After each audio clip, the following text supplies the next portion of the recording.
Is Iowa Congresswoman Miller-Meeks. So we talk about the Democrats redrawing their lines in response to Texas Congresswoman, but additional red states like Florida, Missouri, Indiana may also join the redistricting push. I know the vice president was in Indiana yesterday to discuss it. Don't know if they're going to go forward. Is this really just kind of an arms race? Where does this stop?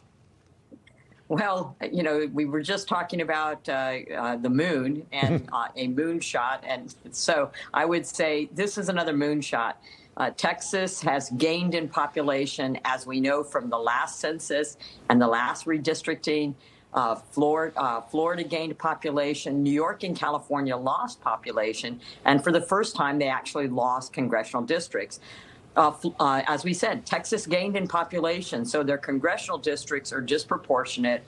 They had a legal, I think if you listen to the proceedings, they had a legal and constitutional justification to redistrict.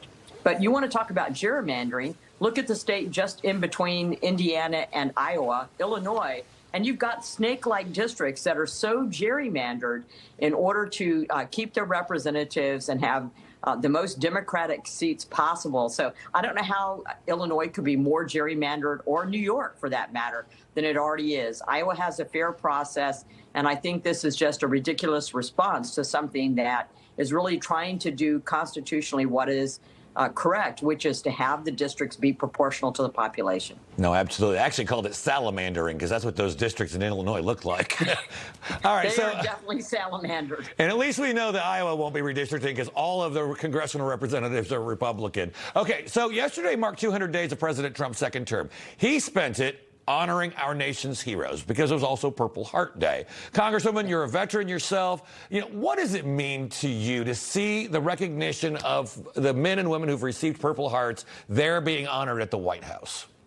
I think it is tremendously significant, and all you have to do is to look at our recruitment numbers now in our military, which we were way behind pace in the last administration, and a lot of that from a weak leader, the disastrous, incompetent withdrawal from Afghanistan, which has led to so many other problems around the world.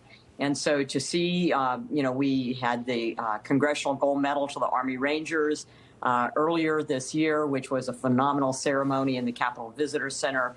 And now the president entertaining Purple Heart veterans. You know, I have a brother that served in Vietnam.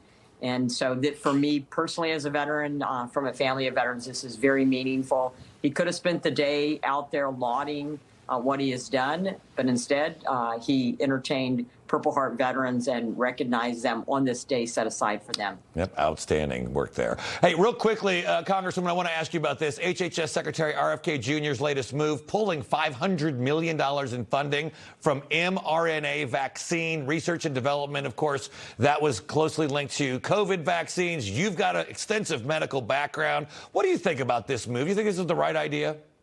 Well, I think, unfortunately, during the Biden administration, there was not a recognition of side effects or adverse outcomes.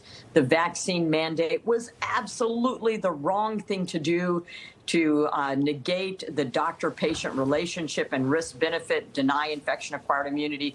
So the actions of the previous administration, the previous HHS Secretary, CDC Director Walensky, and Dr. Fauci, that's led to a lot of mistrust. And so I think until we have more safety data, it's a step that we need to take, but we know that there is a backbone and foundation, and we don't want to lose the science in all of this. Yeah, no, absolutely. I know this is very, a lot of people are very passionate about this. Congresswoman, thank you for joining us. Have a great weekend and enjoy the Iowa Fair. Thank you so much.